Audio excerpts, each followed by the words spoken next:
সুন্দরবন মানেই কিন্তু বাঘের খোঁজ।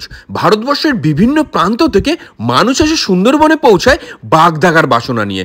তার সঙ্গে হরিণ, কুমির, বিভিন্ন রকমের পশু পাখি তো রয়েছেই। আর সুন্দরবন ভ্রমণ মানেই সারাদিন বোটে করে জলে ঘোরা, তার সঙ্গে ছোট ডিঙি নৌকা নিয়ে এই খাড়িগুড়োতে ঢোকা। আর এই বর্ষার সময় সুন্দরবন ভ্রমণ মানেই কিন্তু ইলিশ উৎসব, যেখানে ইলিশের বিভিন্ন পদ তো থাকবেই, তার সঙ্গে চিকেন, মাটন, বিরিয়ানি থাকবে, সমস্ত কিছুই। আর সুন্দরবনের সব থেকে এক্সাইটিং ডে কিন্তু এই সেকেন্ড ডেটাই। আর আমরা এবার গিয়েছিলাম ট্রাভেল ছুটির সঙ্গে। এদের কিন্তু সবসময় টার্গেট থাকে সুন্দরবনটা আরও ভালোভাবে এক্সপ্লোর করানো। আর তাই জন্যই সকাল সকাল 5টার সময় আমরা বেরিয়ে পড়েছিলাম। আর বেরোতেই এই বৃষ্টি, আর তার সঙ্গে আমরা ঢুকলাম এই ছোট ছোট খাঁড়িগুলোতে, যেখানে কিন্তু বাঘ থাকার সম্ভাবনা সব থেকে বেশি থাকে। ভাটার সময় বাঘগুলো খাঁড়ি পার করে অথবা জল খেতে আসে। আর সকাল সকাল বোটে উঠতেই আমাদের হাতে চলে আসলো গরম গরম লুচি, তার সঙ্গে ঘুগনি এবং মিষ্টি।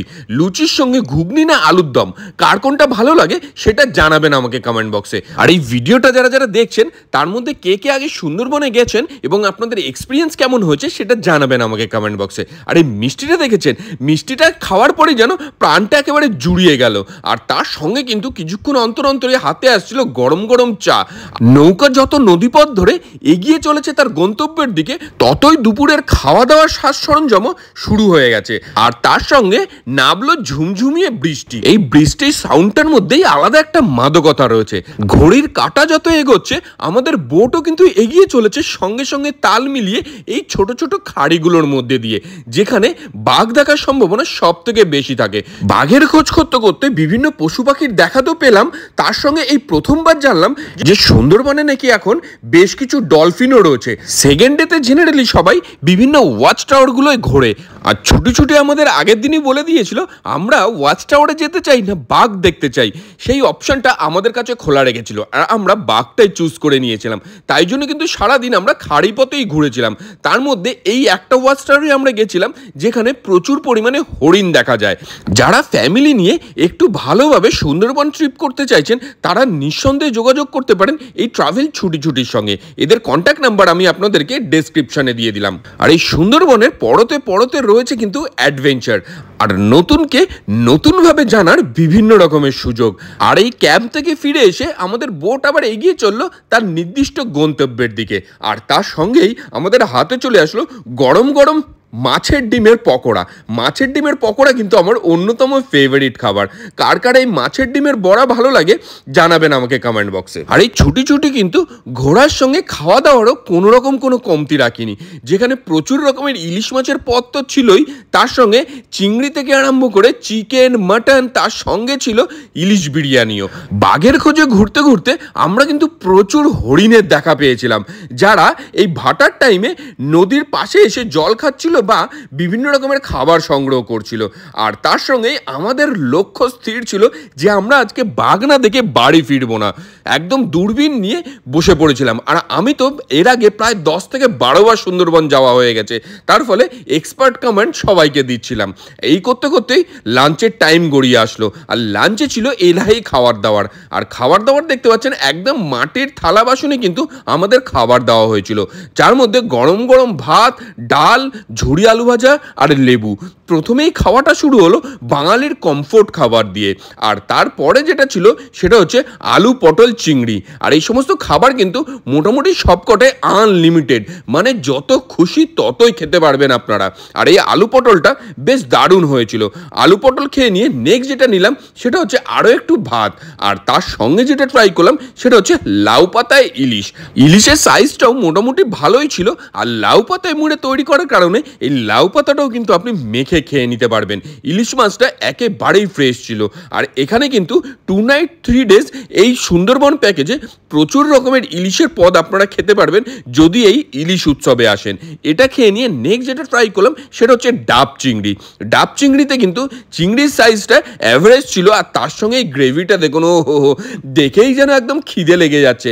এই মিষ্টি মিষ্টি গ্রেভি দিয়ে গরম গরম ভাত মেখে নিয়ে সোজা মুখে চালান করে দিলাম। আর তারপরে লম্বা লম্বা এই কাঠি গোজা পচা চিংড়ি মাছগুলোতে দিলাম একটা কামড় বসিয়ে। আর এই ছুটি ছুটি যেহেতু ফটোগ্রাফি ট্যুর করায়, তার ফলে সুন্দরবন সম্বন্ধে এদের নলেজ কিন্তু প্রচণ্ড বেশি। তার ফলে এদের সঙ্গে আসলে বাঘ দেখার সম্ভাবনা সব থেকে বেশি থাকে। কোন খাড়িতে কখন কিভাবে বাঘ লুকিয়ে রয়েছে এরা কিন্তু এগুলো ভালোই বোঝে। এই করতে করতে আমরা এসে পৌঁছালাম একটা ডিম দেওয়া কুমিরের এখানে। এই কুমিরটা 4 মাস ধরে এখানেই রয়েছে, তার কারণ এ ডিম দিয়েছে। সেই কুমিরটা দেখে নিয়ে আমরা এগিয়ে চললাম আরও বাঘের সন্ধানে। এই করতে করতেই মোটামুটি সন্ধে হয়ে আসলো। জেনারেলি যে টাইমে সবাই হোটেলে ফেরত চলে যায়, আমরা তখনও মাঝ নদীতে পড়ে রয়েছি। আর সেই করতে করতেই সন্ধে নেমে আসলো। সন্ধেবেলা বোটে বসে হাতে পেলাম ফিশ পকোড়া। মোটামুটি আমরা রুমে ঢুকলাম 8:30 নাগাদ, আর তার মধ্যে 9:30টার মধ্যে আমাদের ডিনার রেডি। আর এই ডিনারটা কিন্তু একদম এক্সক্লুসিভ হয়, অন্য কোনো ট্যুর অপারেটরের কাছে আমি এই ডিনারটা পাইনি, যেখানে গরম গরম খিচুড়ি, ইলিশ মাছ ভাজা, ডিমের অমলেট এবং বেগুন ভাজা। ওহো, বর্ষাকালের একেবারে সেরা খাবার বলতে গেলে। কার কার এই খাবারটা ভালো লাগে সেটা জানাবেন আমাকে কমেন্ট বক্সে। এই দিনের এই ডিনারের মেনুটা কিন্তু আমার এই সুন্দরবনে ইলিশ উৎসবের সব থেকে বেশি ভালো লাগে। আর এই খাওয়া দাওয়া করে দিলাম একটা লম্বা ঘুম দিতে না দিতেই সকালবেলা আমাদের হাতে চলে আসলো গরম গরম চা এবং তার সঙ্গে বিস্কিট। ভোর ভোর আমরা বেরিয়ে গেলাম আমাদের লজ থেকে। এবার কিন্তু থার্ড ডের পালা। থার্ড ডেতে সমস্ত ভালো ভালো খাবার আমাদের জন্য অপেক্ষা করছে, যেখানে সকালবেলায় ডিম সেদ্ধ, সাদা আলুর তরকারি এবং পরোটা আমরা পেয়ে গেলাম। তারপর একটা কেক কাটিং হলো। আর তারপরেই পালা সব থেকে এক্সাইটিং পার্টের, সেটা হচ্ছে সুন্দরবনের ভেতরে হেঁটে ঘুরে বেড়ানো, যেটা ছুটি ছুটি ছাড়া আর বোধহয় কেউই করায় না। আমাদের আগের দিন রাত্রেই বলে দেওয়া হয়েছিল হাফ প্যান্ট পরে আসতে যারা জঙ্গলের ভেতরে ঢুকতে চান। বড় বোটের গায়ে ছোট ছোট এই হাত নৌকাগুলো লাগলো। তারপরে এই হাত নৌকায় করে আমরা চলে গেলাম জঙ্গলের ভিতরে। আর জঙ্গলের ভিতরে কিন্তু বড় বোট ঢুকবে না, তার ফলে হাত নৌকা করেই যেতে হবে। যারা আমরা গেলাম, অসাধারণ সুন্দর একটা এক্সপেরিয়েন্স। এই এক্সপেরিয়েন্স সত্যি ভোলার মতন না। সুন্দরবনের ভেতরে জীবনযাত্রা কেমন, সেখানে আদৌ মানুষজন আছে কিনা, জঙ্গল গাছ সমস্ত কিছু নিয়ে একদম রোমাঞ্চক একটা অভিজ্ঞতা। আর তারপরে আমরা হেঁটে দেখলাম এই ম্যানগ্রোভ অরণ্যের ভিতরে কেমন লাগে তার এক্সপেরিয়েন্স।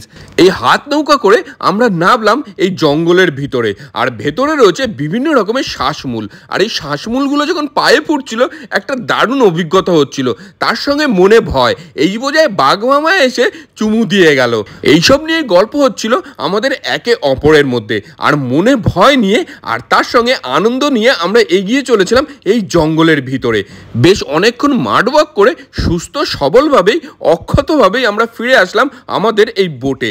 আর এসেই দেখলাম আমাদের জন্য এদিনের লাঞ্চ রেডি হয়ে গেছে, যেখানে রয়েছে চিকেন চাপ আর তার সঙ্গে ইলিশ বিরিয়ানি। ও হো, যাকে বলে শেষ ভালো যা সব ভালো তার, শেষটা যেন অসাধারণ সুন্দর হলো। আপনারাও যদি এরকম একটা এক্সপিরিয়েন্স চাইছেন সুন্দরবনে গিয়ে, তাহলে অবশ্যই যোগাযোগ করতে হবে ট্রাভেল ছুটি ছুটির সাথে।